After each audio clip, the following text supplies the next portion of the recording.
आप सभी का स्वागत और अभिनंदन करता हूं। आपने मेरे चैनल मैथ मनोरंजन विद अजय सर पर विजिट किया, इसलिए आपका पुनः सौ बार अभिनंदन। आप मेरे चैनल को लाइक, शेयर, कमेंट और सब्सक्राइब कीजिएगा प्लीज़। और सब्सक्राइब करने से आपको मेरे द्वारा बनाई गई वीडियो और जिससे अच्छी और नई जानकारियाँ आपको समय पर मिलती रहेंगी। तो आगे बढ़ते हैं। ये जैसा कि आपने देखा, ये आज शारीरिक शिक्षा पर ये वीडियो है। वैसे शारीरिक शिक्षा यानी फिजिकल एजुकेशन पे कई वीडियो मैं बना चुका हूँ और कुछ चुनिंदा प्रश्नों को लेकर के आज फिर आया हूँ आप लोगों के बीच में। पूरी वीडियो आप देखिएगा, आप पाएंगे बहुत से ऐसे अच्छे प्रश्नों का संग्रह है हमारा ये वीडियो, आनंद आएगा आपको। तो देखिए, जिस व्यायाम के करने से मांसपेशियों की लंबाई में परिवर्तन नहीं होता है उसे आइसोमेट्रिक व्यायाम कहते हैं, और जिस व्यायाम को करने से मांसपेशियों की लंबाई में यानी मांसपेशियों की लंबाई बढ़ती है उसे आइसोटोनिक व्यायाम कहते हैं। यहाँ लिखा है करती है, लेकिन उसे आइसोटोनिक व्यायाम कहते हैं।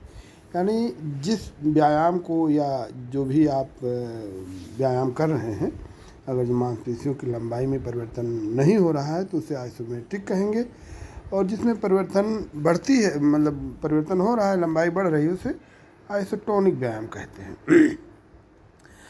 आइसोकाइनेटिक व्यायाम के अंतर्गत आइसोटोनिक व्यायाम और आइसोमेट्रिक व्यायाम दोनों तरह के व्यायाम आते हैं। इसे जब दोनों तरह के व्यायाम एक साथ होंगे तो आइसोकाइनेटिक व्यायाम हो जाएगा। अगला है, सर्किट ट्रेनिंग का आविष्कार मॉर्गन और एडमसन ने किया था। इस व्यायाम में अधिक से अधिक 10 से 12 बूथ होते हैं। अगला, प्रेशर ट्रेनिंग का आविष्कार विंटरबॉटम ने किया था। इंटरवल ट्रेनिंग का आविष्कार गर्चलर और हर्बर्ट रेंडले ने किया था। फार्टलेग ट्रेनिंग क्रॉस कंट्री दौड़ पर आधारित है। प्रश्न आता है कि फार्टलेग ट्रेनिंग किस पर आधारित है, तो फार्टलेग ट्रेनिंग क्रॉस कंट्री दौड़ पर आधारित है। जीवन भर की उपलब्धियों के लिए दिया जाने वाला ध्यानचंद पुरस्कार 2002 से शुरू किया गया था। अच्छा, यह ध्यानचंद पुरस्कार पे आपको एक बात और बता दें कि जो 1991-92 से भारत सरकार राजीव गांधी खेल रत्न पुरस्कार देती थी, अब उसका नाम बदलकर मेजर ध्यानचंद खेल रत्न कर दिया गया है। तो ये जो 2002 से दिया जा रहा है, ध्यानचंद पुरस्कार दूसरा है, और जो मेजर ध्यानचंद खेल रत्न पुरस्कार है वह दूसरा है। और के बिड़ला पुरस्कार 1991 से दिया जा रहा है। 7 अप्रैल को विश्व स्वास्थ्य दिवस मनाया जाता है। आगे, दांतों की स्वच्छता न करने से कैरीज नामक रोग हो जाता है। विटामिन सी की कमी से स्कर्वी नामक रोग हो जाता है। स्कर्वी में आपके मसूड़े सूज जाते हैं और खून निकलने लगता है, मवाद टाइप में गंदा खून, तो स्कर्वी होता है। शरीर की सबसे छोटी हड्डी का नाम स्टेपीज है। यहाँ देखिए स्टेपीज लिखा है, लेकिन स्टेपीज, और वो कान में पाई जाती है, सबसे छोटी हड्डी है। जिसमें अस्थियां टूटकर 2 टुकड़े हो जाएं और निकटवर्ती पेशियां, धमनी, सिरा सुरक्षित रहे उसे सिंपल या क्लोज्ड अस्थि भंग कहेंगे। यानी प्रश्न आता है कि ये इस तरह का आपसे पूछा जाएगा कि जिसमें अस्थियां टूटकर 2 टुकड़े हो जाएं और निकटवर्ती पेशियां, धमनी या सिरा सुरक्षित रहे, उसे कौन सी अस्थिभंग कहेंगे, तो उसे सिंपल या क्लोज्ड अस्थिभंग कहेंगे। हड्डी टूटने के साथ निकट के अंग भी प्रभावित हों और हड्डी के टुकड़े पेशी त्वचा को भेदते हुए, यानी पेशी और त्वचा को भेदते हुए, छेद करते हुए बाहर निकल जाएं, इसे कंपाउंड या ओपन अस्थिभंग कहेंगे। और दूसरा, हड्डी के टुकड़े एक दूसरे में धंस जाते हैं जिससे दोनों टुकड़ों को अलग अलग नहीं किया जा सकता, इसे इम्पैक्टेड अस्थिभंग कहेंगे। अगला, जिसमें हड्डी टूटने पर उसके टुकड़े न होकर वह मुड़ जाए, जैसा कि निचला आधा भाग लगा रहता है और ऊपर का टूट कर नुकीला हो जाए, इस अस्थिभंग को ग्रीन स्टिक नाम से जानते हैं।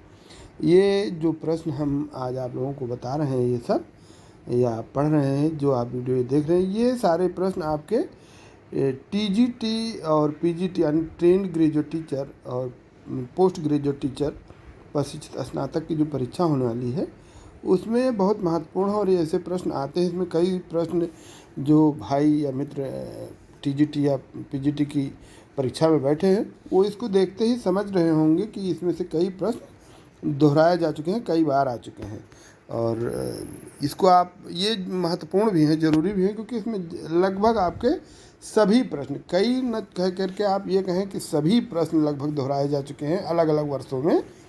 तो कई प्रश्न जो रिपीट होते हैं उन्हीं प्रश्नों का संग्रह है। तो इसको बहुत ज़रूरी है, ये आप लोग अगर जो इसको ध्यान से देखेंगे और पढ़ेंगे सुनेंगे तो संभवतः आपको बहुत हेल्प मिलेगी आपकी परीक्षा में। ये आपने देख लिया है। मोच अथवा स्प्रेन और सबलेक्शन चोट, ये सबलेक्शन यहाँ पर गलत लिखा हुआ है, सबलेक्शन ही होगा और ये शब्द यहाँ पर गलत है, सब इलेक्शन ये गलत है। मोच अथवा स्प्रेन और सबलेक्शन चोट का संबंध जॉइंट अथवा जोड़ों से है। जॉइंट अथवा जोड़ों से इसका संबंध है। इसमें पेशियों के अंदर छोटी छोटी रक्त वाहिनियाँ टूट जाती हैं और रक्त बहने लगता है तथा त्वचा के ऊपर नीला निशान दिखाई पड़ता है। इस चोट को कंट्यूशंस के नाम से जानते हैं। यहाँ पर दो प्रश्न हैं, दोनों अलग अलग हैं। आप देखिए, मोच अथवा स्प्रेन और सबलेक्शन चोट, ये सब इलेक्शन लिखा है, गलत लिखा हुआ है।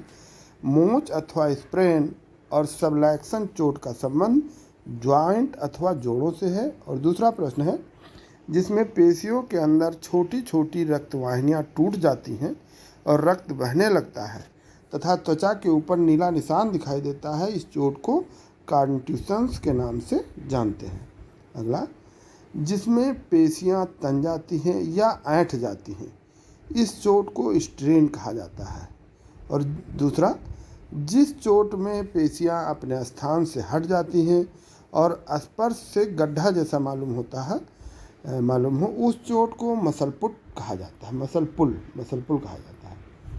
फिर अगला, कंट्रास्ट बाथ उपचार में चोटिल स्थान का उपचार ठंडा जल और गर्म जल के साथ बारी बारी के साथ किया जाता है। दूसरा, यदि संपूर्ण शरीर में दर्द हो रहा हो या शरीर के जोड़ों में दर्द हो रहा हो तो स्टीम बाथ अथवा सबसे अच्छा होता है, यानी स्टीम बाथ इसमें सबसे अच्छा होता है। यदि आपके शरीर में, संपूर्ण शरीर में दर्द हो रहा हो और जोड़ों में दर्द हो रहा हो तो स्टीम बाथ उपचार सबसे उत्तम उपचार माना जाता है। ये हमारा सेंटर है, मैं यहाँ चलाता हूँ, बच्चों को पढ़ाता हूँ, मैथ एजुकेशन सेंटर। आपके बच्चे द्वारा अपनी कक्षा में अच्छा प्रदर्शन करवाने के लिए आप मुझसे संपर्क कर सकते हैं। विद्या ज्ञान और नवोदय विद्यालय की प्रवेश परीक्षा में अपने पाल्य के लिए 100% निश्चित सफलता पाने के लिए विशिष्ट शिक्षा हेतु तो आप संपर्क करें।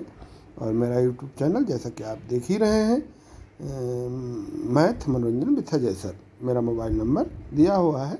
यदि आप अपने बच्चे को फिजिकली हमारे पास पढ़ाना चाहते हैं तो प्लीज़ मेरे यहाँ संपर्क कीजिए, आपका स्वागत है। और मैं स्वयं अजय कुमार मौर्य मैं। और ये देखिए, प्राणायाम के कुछ प्रारूप। भ्रामरी प्राणायाम, यानी बच्ची बैठी हुई है, भ्रामरी प्राणायाम इस तरह किया जाता है। भस्त्रिका प्राणायाम, देखिए बालक बैठा है भस्त्रिका की पोजीशन में।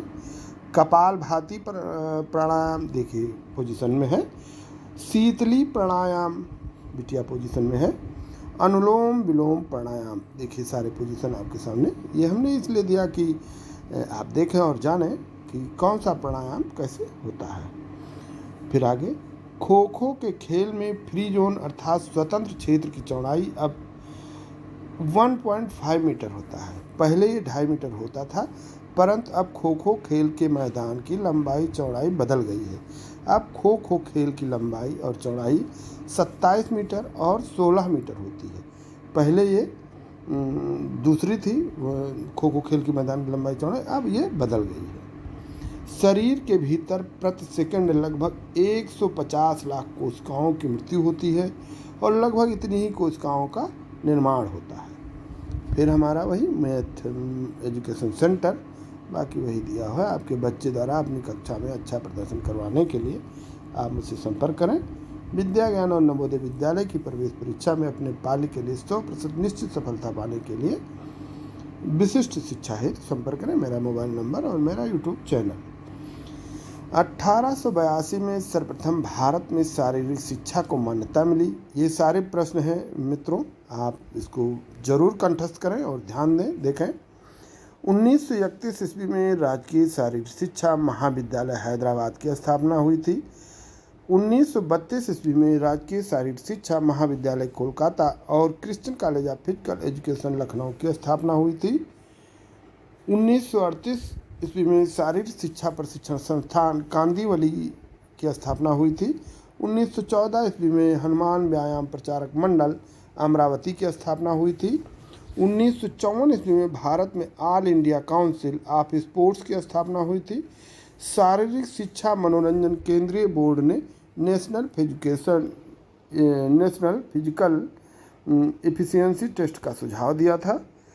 General K M. करियप्पा अखिल भारत खेल सलाहकार समिति के प्रथम अध्यक्ष थे। 1961 ईस्वी में राष्ट्रीय क्रीड़ा संस्थान पटियाला की स्थापना हुई थी। अगला, 1958 ईस्वी में खेल कूद की तदर्थ जांच समिति की स्थापना हुई थी। अगला, भारत में 1958 ईस्वी में बनी खेल से संबंधित विशिष्ट कमेटी का उद्देश्य था खेलों के गिरते स्तर को और ऊंचा उठाने की सूचना देना। अगला, 1959 ईस्वी में कुंजरूद समिति का गठन हुआ। इस समिति का कार्य सरकार को शारीरिक शिक्षा, मनोरंजन व विद्यार्थी अनुशासन पर सुझाव देना था।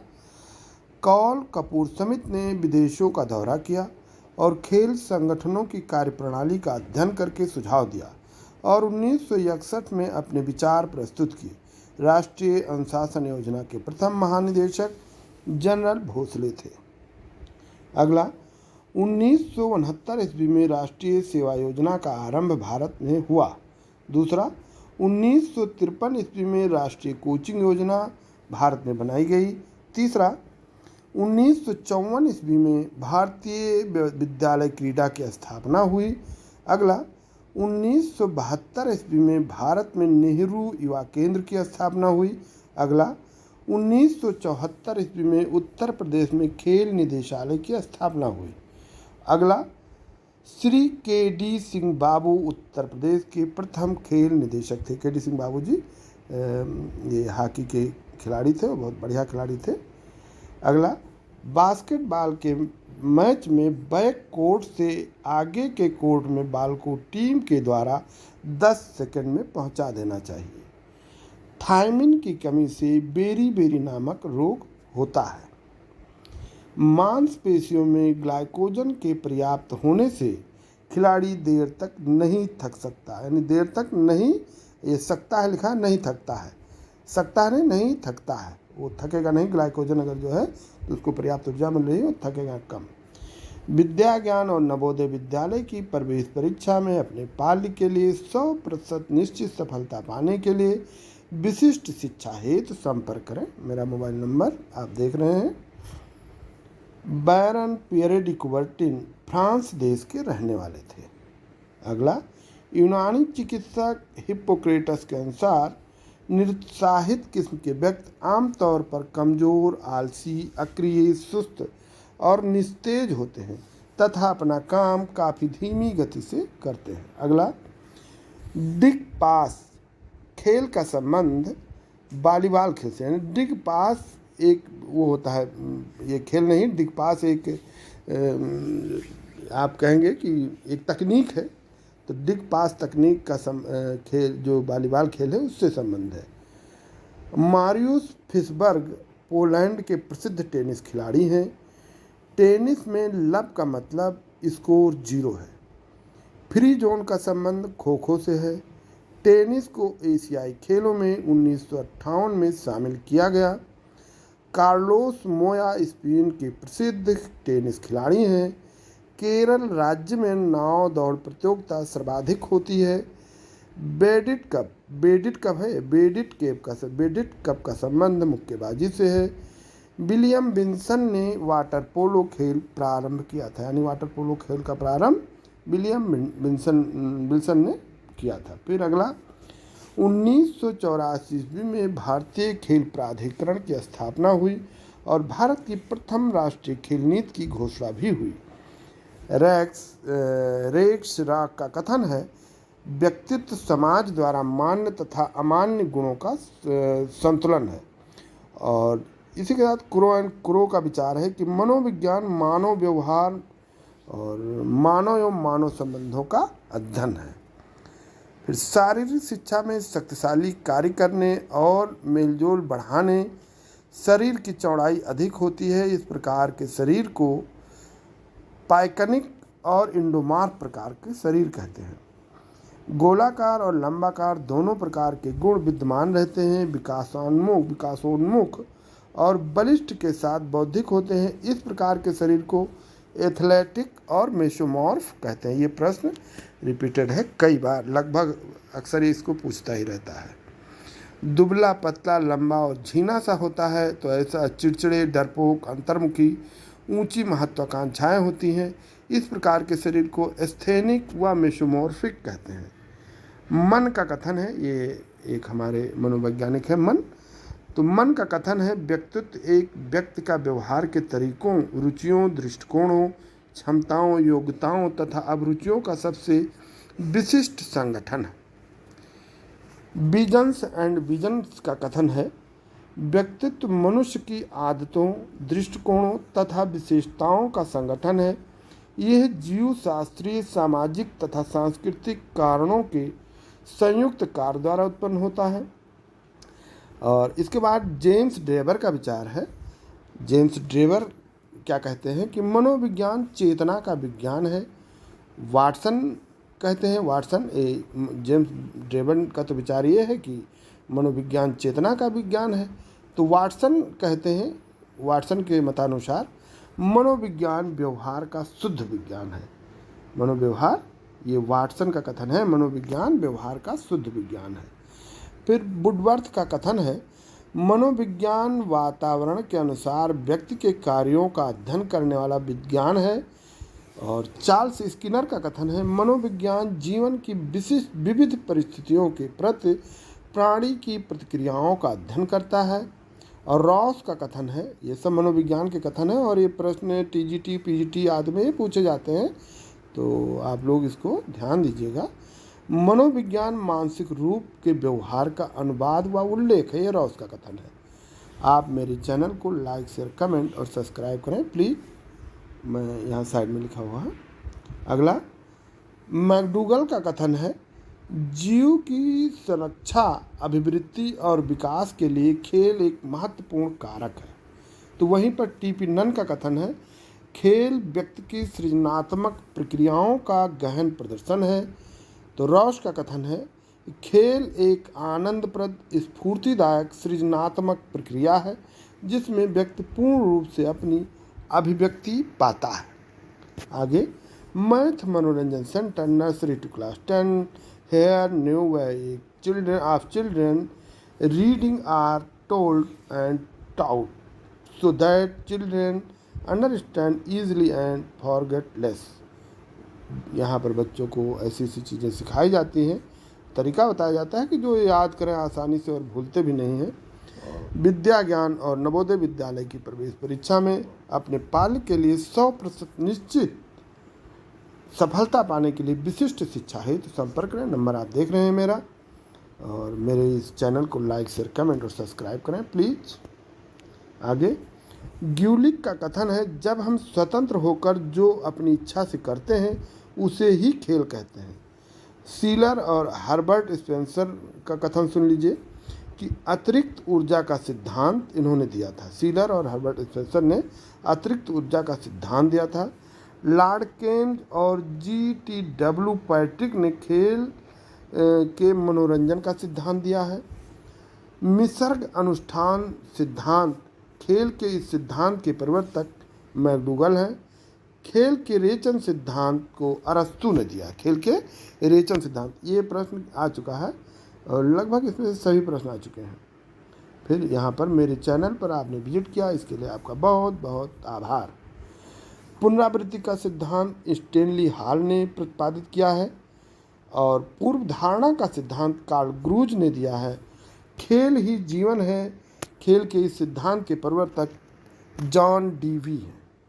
बालक अपने अंदर दबी हुई इच्छाओं का प्रदर्शन करके संतुष्ट होता है, ये मनोविश्लेषण का सिद्धांत है। व्यक्ति अपने गुणों और योग्यताओं का प्रदर्शन करता है, ये आत्म अभिव्यक्ति का सिद्धांत है। फिर अणुओं के विघटन तथा निर्माण की कुछ समान रासायनिक क्रियाओं को या समान अपक्रियाओं को उपचयन या अपचयन, उपचयन और अपचयन दोनों अपक्रियाएं हमारे शरीर में होती हैं, उसे कहा जाता है। पोषण के विभिन्न चरण, हम पोषण करते हैं जो खाते पीते हैं। अंतर्ग्रहण यानी इंजेक्शन और पाचन डाइजेशन, अवशोषण अवसोर्पेशन ऑब्जर्वेशन हो जाएगा ऑब्जर्वेशन के, श्वांगीकरण और स्टिमुलेशन और बहिक्षेपण यानी एग्जेशन। आगे बस यहाँ पर हमारा ये वीडियो आप